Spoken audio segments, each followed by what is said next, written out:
মাজারে কি যারা যায় ইবাদত মনে করে যায় না পাপ মনে করে যায়? কি মনে করে যায়? আপনি বলতেছেন পাপ, যাই গেছে ইবাদত মনে করছে, ঠিক না?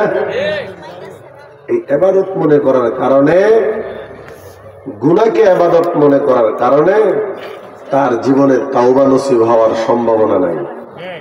কারণ কেউ যদি মনে করে আমি ভালো কাজ করতেছি, সে কি ভালো কাজ ছেড়ে ফিরে আসবে? থাক থাক, তোমরা দুষ্টামি করো না। তো এই জন্য আমরা বিষয়গুলো খেয়াল রাখি। একটা মাসালা মনে রাখবেন, মাজারে যাওয়া যেমন হারাম, মাজারকে কেন্দ্র করে উলসে যাওয়া আর কি। এখন এক বেটা এদিক দিয়ে যাইতেছে, তো মাজারে কাজ দিয়ে যাইতেছে। উরুসকে কেন্দ্র করে মাজারে যাওয়া যেমন হারাম, মাজারকে ভক্তি করাও হারাম। ওখানে বেলুন ফিরিয়ে আনবার জন্য যাওয়াও হারাম, বুঝছেন না? জিলাপি, খেলনা, খাট, পালন, আলনা, দাড়ি, কত রঙের জিনিস মাজারের মেলাতে ওঠে না? ওইগুলো কেনার জন্য যাওয়াও না যায়। যারা এগুলো কিনতে যাবে, কিয়ামতের ময়দানে এই মাজারের উরুস সংক্রান্ত পাপের মধ্যে যারা জড়িত, যারা ঘুরতে গেছে এখানে উরুসের মধ্যে, ম্যাক্সিমাম যুবক যুবতী তারা ওই যে মানুষের মেলার মধ্যে এরা একটু ঘুরতে যায়, ওই বাদাম খাইবো, কুটকুড়ি খাইবো, হাঁটবো।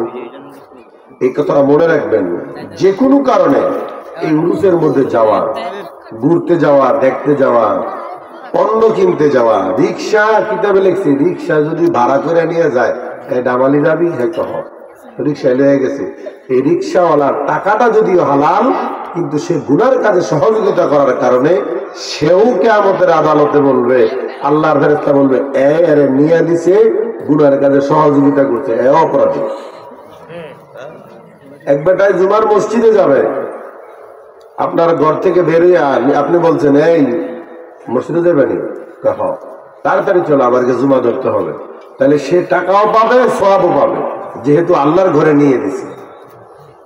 এই জন্য বিষয়গুলো খেয়াল রাখবেন আপনারা। আল্লাহ আমলের তৌফিক দান করেন। অনেক রাত হয়ে গেছে, 10টা বসায় কথা ছিল, 10:50 বেজে গেছে।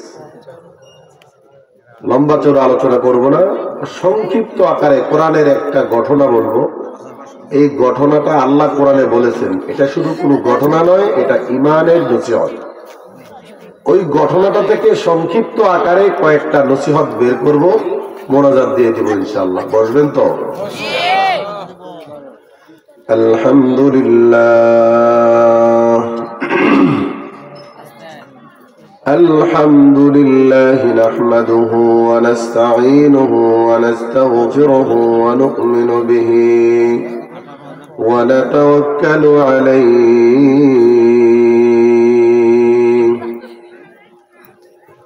ونعوذ بالله من شرور أنفسنا ومن سيئات أعمالنا من يهده الله فلا مضل له ومن يضلله فلا هادي له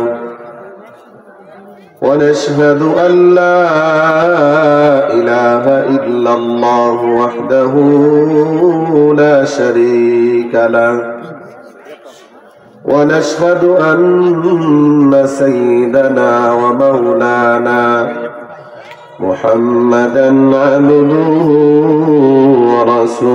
ورسوله أما بعد فأعوذ بالله من الشيطان الرجيم بسم الله الرحمن الرحيم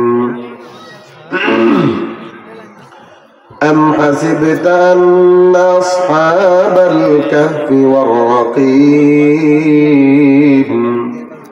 كانوا من آياتنا عجبا